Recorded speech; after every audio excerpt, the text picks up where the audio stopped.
Hey everyone, me again, looking pretty as always. Okay, just finished 4th week. He checks because he's in the kitchen. He can. Yes, 4th week training. It was only 3 sessions this week. It was a 40-minute on Wednesday, which I turned into 7k, so that's a bit of improvement on the last 40 minutes, so I was happy with that. Then I had a 4 mile on Friday, and then today I just had a 6 mile. As I put on my little note, as I saved it into Strava, there's a belly full of McDonald's and a head full of crap. I wasn't really into the run at all today, but still I did pretty well. I think it was 51 minutes, I think, for it was a bit over 6 miles in the end, because I thought I was almost at home. I was just carry on running. And then people like walking out the houses, you know what it's like then, you suddenly open up your legs and, oh, look at all this energy I've got, and then you hide down a corner and then, stop and die. So, yeah.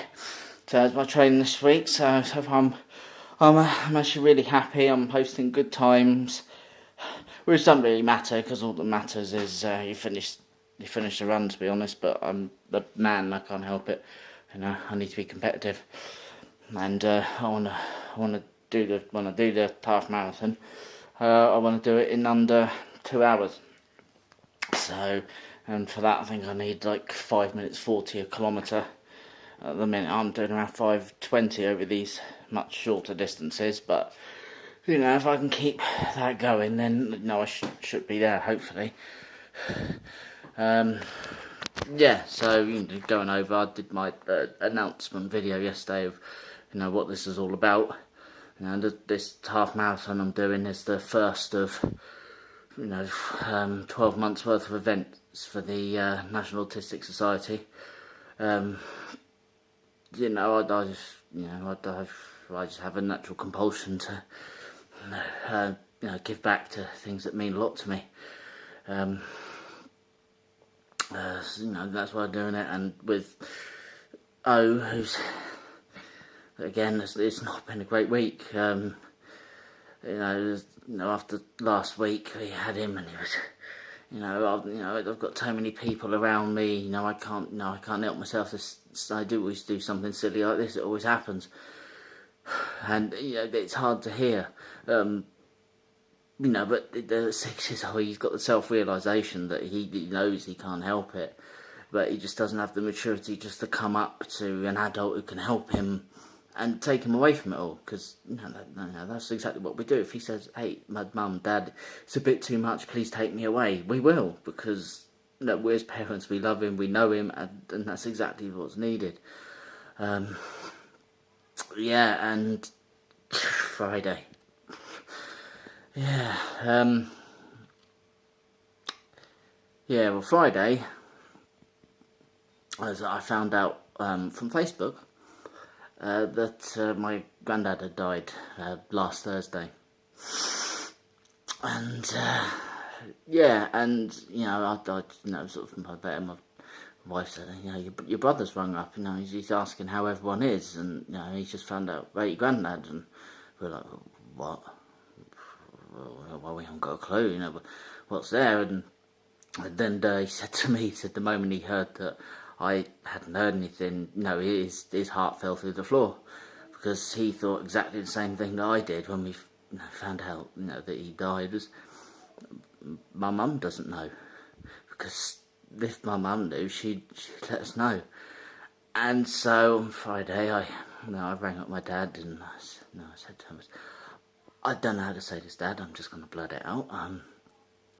Does Mum know that Granddad died? He went, no. Of course she bloody doesn't know. And at that point I realised, I'd finished work in about 15 minutes. I'd have to go up there and with my dad, tell my mum that her dad had died last Thursday. And And, you know, that's not the hard part.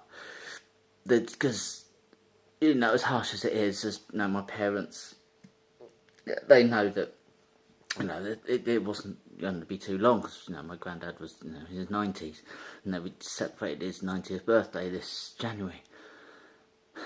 The fact is that he had died last Thursday, and no one had told her. My mum, his daughter. Now, I was ridiculously close with my granddad, you know, and I'm hurt, but she's his daughter, you know, and it turned out that it's because no one could be bothered to ring her. No one could be bothered to ring her to tell her dad had died. And so we found out by chance. My brother just happened to be skimming through Facebook at the time and found it. And, you know, he told me that, and me and my dad had to tell my mum. Hey Oscar, how you doing? And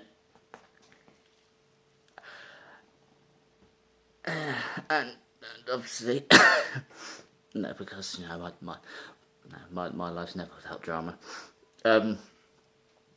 Yeah, so I'm there, and then my wife rings up as I'm driving down there, and she says, "I'm sorry to do this to you." She says, "But can you please take the boys?" So she'd, you know, driven up to, you know, one of his favourite places, the Motor Museum. Now, 45-minute drive, got to the Motor Museum. They'd been there an hour, and she had bought some crisps. As she handed him the crisps, she handed him some cheese and onion crisps. Yeah. And he looked at her, he shouted at her and said, "These are not ready salted, I do not like this flavour," and proceeded to kick and punch and hit her because she got him the wrong flavour of crisps. And I had to deal with that at the same time.